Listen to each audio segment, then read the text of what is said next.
Hey guys, what's up? Nikhil here from Dope Motions and welcome to a brand new tutorial, and today I'll be showing you how to create a cool lower third into After Effects. So I'll just show you what we're gonna be creating today. Yep, so looks cool. It is a very pretty simple and pretty lower third. So let's just hop into After Effects and get started. First of all, create a new comp. Keep it 1920 into 1080. I like to keep it that way. You can keep whatever you want. And then what we're gonna do is, first of all, I'm gonna select layer, new shape layers. Now I work with shape layers a lot because I like to work with it. And then you can draw your size of lower third, whatever you want. I like to keep it, yep, half a way through to the screen. Yep, looks good. Make sure that it's not getting cut off like this or something. And then you can select this tool, move your anchor point in the center, but it'll take a time. So I'll recommend you to use scripts like this is the motion v2 script created by Matt from Graph, and it's a pretty cool script and very useful, so go check it out right there. Thanks, Matt, for that. And then what I'm going to do is, first of all, after creating this lower third, I'm going to move my anchor point to the end right there. And then first of all, I'll just adjust my play area, and then hit S to bring up the scale properties, uncheck the constraint properties, and now you can see as I move this, it gets scrolls up like that. Yep.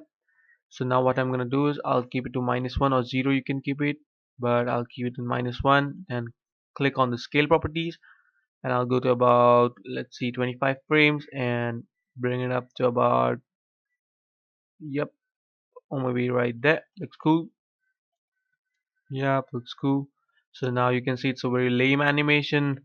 Now what we can do is we can select this keyframes, go into graphite and edit it. Like, it will take a lot of time, but again, what we are gonna do is I'm gonna select these two keyframes, go right there in the motion VT script, and I'll just move it right there. Now how this whole script work, you have to go check out his videos, which he have explained it very well. So now you can see we have a pretty cool animation right there.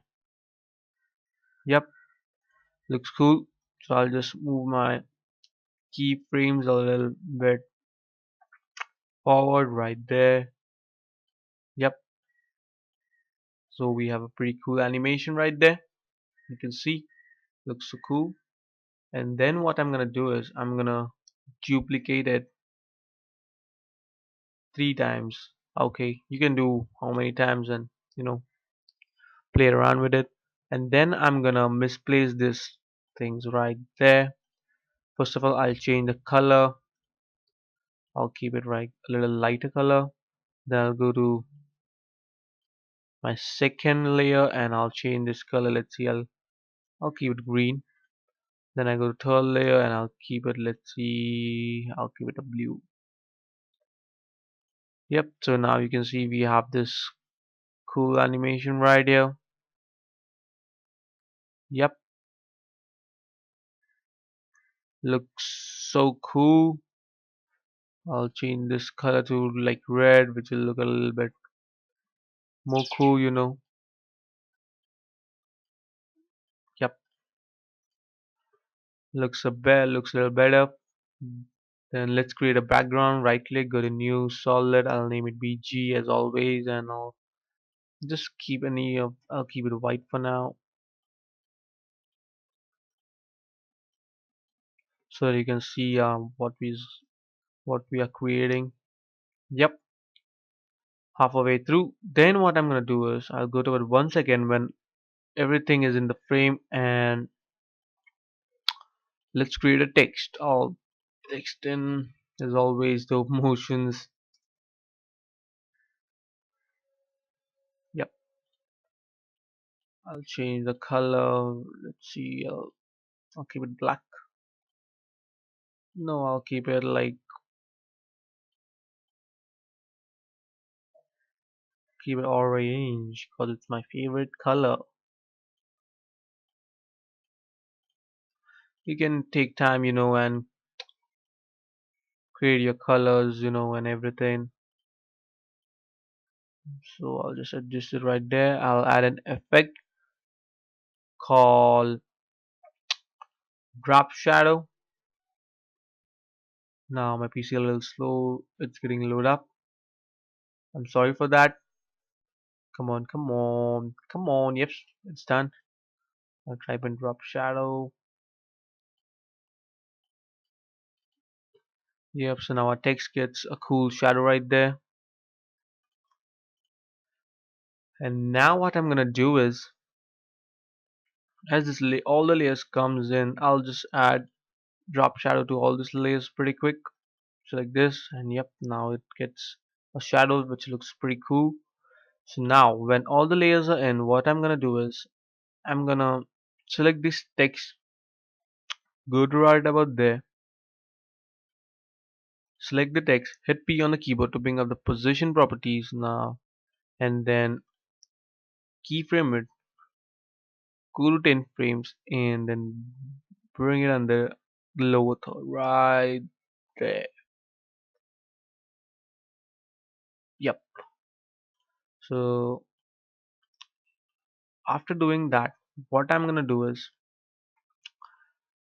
I'm gonna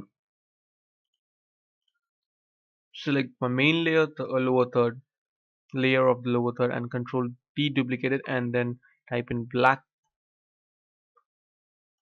And then what I'm gonna do is I'm gonna click on P, bring its position right away up, right there.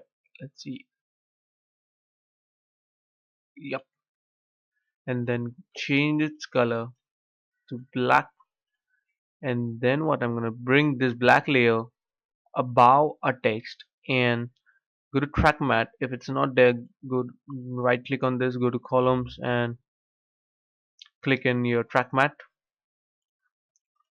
and change it to alpha inverted matte. So now what we get is this a text come in like there, you know. So now you can see we get a cut right there, right here. So we can adjust it, hit P and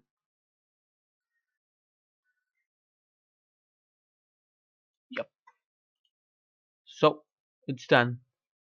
So here we have a cool text coming right here. Now a text looks a little lame, so I'll just hit you to bring up the properties. Select this. First of all, I'll bring this down. Select these two keyframes and then bring it up. Yep, so now we have it. So now you can see a text comes right there. So what I'm gonna do is I'm gonna, let's see, I'll come to right about there and come to right out there when the text gets filled up and hit control and close bracket to cut the text. So now we don't have that unnecessary text right here and we have this cool animation right there. So I'll just preview it for you all so that you can see what we have created till now. Yep, looks cool, but the text is getting pretty fast in, so I want the text to come a little slower. So I'll just drag this keyframe. So now just check it out. Yeah, looks so cool. It's a pretty simple lower third, and now what we can do is to make it a little more interesting. Select this first lower third. I'll add an effect called Venetian blinds, and then I'm gonna increase this transition completion. Now you can see we get a cool this little thing right there. I can just make it 45 degrees, and then you can increase the width if you want. I like to keep it a little shorter right there. Looks cool, and you can feather it up. Yep. So now we got a cool lower third. I'll add this thing to the layer of blue also. Edit, go to copy, edit and paste it. You can get this cool thing right there, you can see, and the text comes in, looks so pretty cool. So it's a pretty simple lower third. I hope you learned something new today. Thanks for watching, guys.